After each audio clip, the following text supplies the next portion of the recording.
Şampiyonlar Ligasını alan ýyl 2012-nji ýylda Chelsea. 2012-nji ýylda Kubo Haýty stadionuny galdyrdy. Yani final haýsy.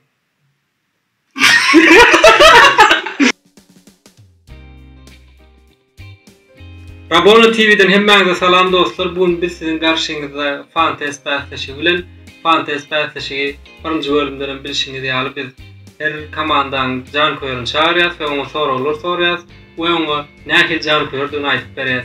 Bugünkü mehmanymyz Orta Muhammed olup Chelsea jan koýary. Muhammed hoş geldin. Salam, hoş bulduk. Indi wara şuň bilen başlasym gelýär. Indi her kimiň bir jan koýarlyk hekaýaty bar. Çağırlykdan başlaýar köp kişiňki. Sen nädip Chelsea jan koýar boldun? Men kim gator adatymy kaýtdy.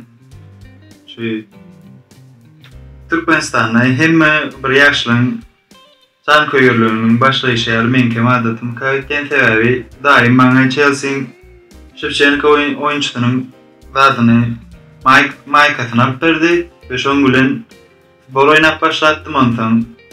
Köşede de Mourinho Şevçenko diýip şoň arkasyndan hem Chelsea'ni şeýdi tanydym da. Şoň bilen hem jan koýarlyk şeýip dowam etdi. Ondan başgadym daima Chelsea'li jiýlem datlamam şoň futbollaryny görýärdi. Şeýdi tanışdym da ondan soň birinji gören komandaň aýtyp bolsa. Şoňa balet etdiňde etmedim kiçilikde. Aýandan şondan her tanap şoňa jan koýarlyk başlady. Indi men gysgaça bahsleşigimize başlamak, bahsleşigimizin düzgünlerini aýdyp berjek. Biz 10 san soraw sorýas. 10 san sorawyň esasynda 100 bal alyp bolýar. Eger kömek soran diýsen, her sorawda kömek soraw bilen, eger kömek soran ýagdaýynda biz sana 4 san variant aýtýas. Ýöne kömek alsaň 5 bal alyp bolýar. 5 bal alýan netijesinde. Onu başlayalım bahsleşigimize. Barly başlaýaly düşündim. Şeýle başlasym bolýar. Chelsea'ň guruluşy hakynda bir soraw sorajak. Chelsea komandasy näçinji ýylda guruldy? Antakdan başlayan ötdeni. 1905 diýsem bolýar. Bolýar. Dogry. Ni şeýle bir soraw bar. Kim soraw? Näde Premier Liga ady 1992-nji ýylda goýdy da. Premier Liga onuň Football League First Division League ýa-da bolýar. Şu Premier Liga olan bäri ilkinji çempionu näçinji ýyllarda Chelsea? Jose Mourinho gelenden soň arly diýip bilen meni. 2005, 2006 yok. 2004-2005'larda. Doğrumu? Doğru. Indi şu wagt näme diýen wagtynda Chelsea'dan bir sorawlar soraýyn.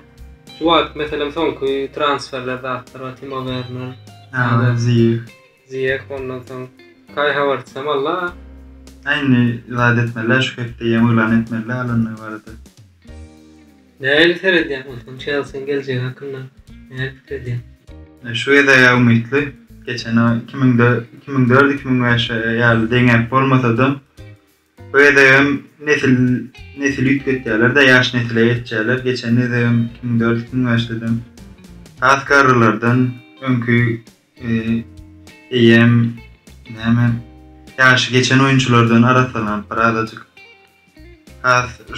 näme diýilýär döwre bar oýunçulary, güýçli oýunçular alýardy. Bu ýa-da hem şoňa mendeş politikan zat etdi. Başgadan Lampard'dan Mourinho'ň zatlaryna öwrenilmek diýen men.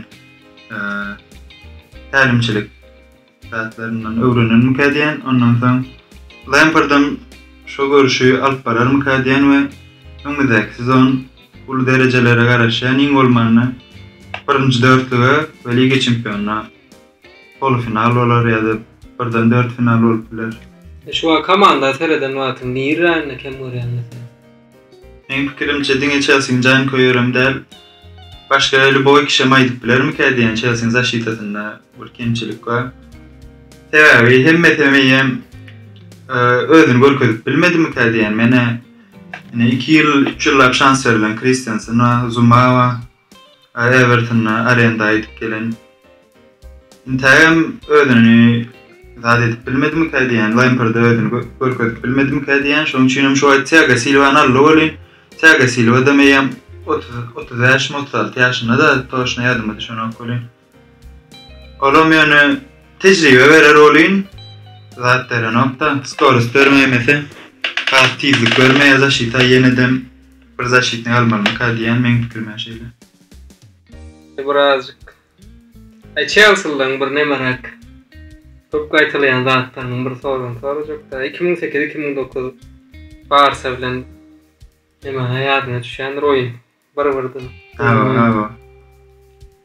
Öyle etsen penaltı verilmediğine emin emedim. Ha, tarihe geçen tanımam öyle. Sonra ki Chelsea'nin golünü kim saldı? Ha, isyan talı. Şu Liga Şampiyonun en olduğunu ola tatlandı. Doğru. Rabonu TV azıcık ne merak. Sonra attırda yıkatak kazanan Şampiyonlar Ligamızı payıstayalım çalıp verdi diye. Oğlum kömekçi derim çok geçti. Ay oğlum katkıyın hadi. Cimatta o. Doğru. Azıcık nemelerle transferlerle bağlanışıklı bir soru soracak. Chelsea tarihinin en kımmet transferi kim? Kepa Arrizabalaga. Tahta orası diyedim. Kepa diyen vaatın bir soru soracak. Kepa ne il şu vaat? Kepa öde kaçtın oyuncu olayın telimci longşu nokta. Lampard şonşu bilmeyen için o da Ajax'ın onu anlatın alacak oldu. Ondan Atletico Madrid'in obluğunu alacak oldu. Onun verecek geldi Simeone oğlun. Şu an Ryan'ın oyuncusu var. Adi adıma düşen koşun şu an. Tadı tipörler de torak görler Ryan'a. Altın soru bilen devam edelim. Eden Hazard hayır komandadan geldi. Eden Hazard Fransa'nın Lille komandasından. Doğru. Chelsea ne açıkçası Premier Lig kanalı? Premier Lig'e bolol vermeye. Opşu mu? Şu yedek tadılın bilen mi? Kömek. Orası oluyor birbirine yakın varyantlar. 4 tane varyant kömek ulan. Öğren şu yedek kömek ulan. Ayelmen tevevi. Zaten 92'den o dalını bilen yok da. Maaşta o vakit alanan değerli rolü toşunu bilmeyen bir şey ulan. Cevaplar A 6, B 7, C 8, D 9. Öyle de kadar değerli mi? 6. Cevap. Doğru. Nitekin sonra ulan devam edelim. 2012 yılda yıkatak Şampiyonlar Ligası'nı alanına Chelsea Hayt Stadyonunu kubo alırdı. Toşun şu an yardıma düşen nokta. Kömüğü bilen varyantları koyan A. Camp Nou, B. Allianz Arena, C. San Siro, D. Wembley stadyonları. Wembley Allianz mı kadı yanına? Ben Allianz Arena diyecek. Tamam cevap. Doğru. 9. sorudan devam edelim. Chelsea diyen vaatın birinci bilen helen oyuncuların bir de Lampard. Lampard Chelsea komandasından neçinci yılda gitti? Chelsea komandasından neçinci yılda gitti? Manchester City. Neçinci? Yok Manchester City'ye gitti ne olur? New York'a gitti de 2013 diyecek. 2013 sezonun sonu 2014-2013 sezonun sonunda diyecek. 2014-2013 sezonun sonunda. Evet, cevabım yanlış oldu bile. Yanlış. Ne hacı? 2014'te 2013-2014 sezonun sonunda. Şimdi son koyu sorumuza geldik de şutaydı. Chelsea tarihinin en çok gol alan oyuncusu kim? Aynen. Lampard yani. Doğru mu? Doğru. Şimdi Beşiktaş'ımızın sonuna geldik. Planeten 80 varlığın atlı işini can koyur, olmayı başardın. Yürekten can koyur diyek de. Yürekten can koyur, kutlayan. Yani plan hormatlı tamaşaçılar Beşiktaş'ımızın sonuna geldik. Eğer sizden bizim Beşiktaş'ımıza katlaşacak olsanız bize komentaryalarda yazıp bilirsiniz. Eğer bize yakın olsanız stüdyama yazabilirsiniz ya da internet arkalı bizden gelip peşimize katlaşıp bilirsiniz. Eğer videomuzu halan olsanız like basmayı ve kanalımıza yazılmayı unutmayın. Hoşça olun.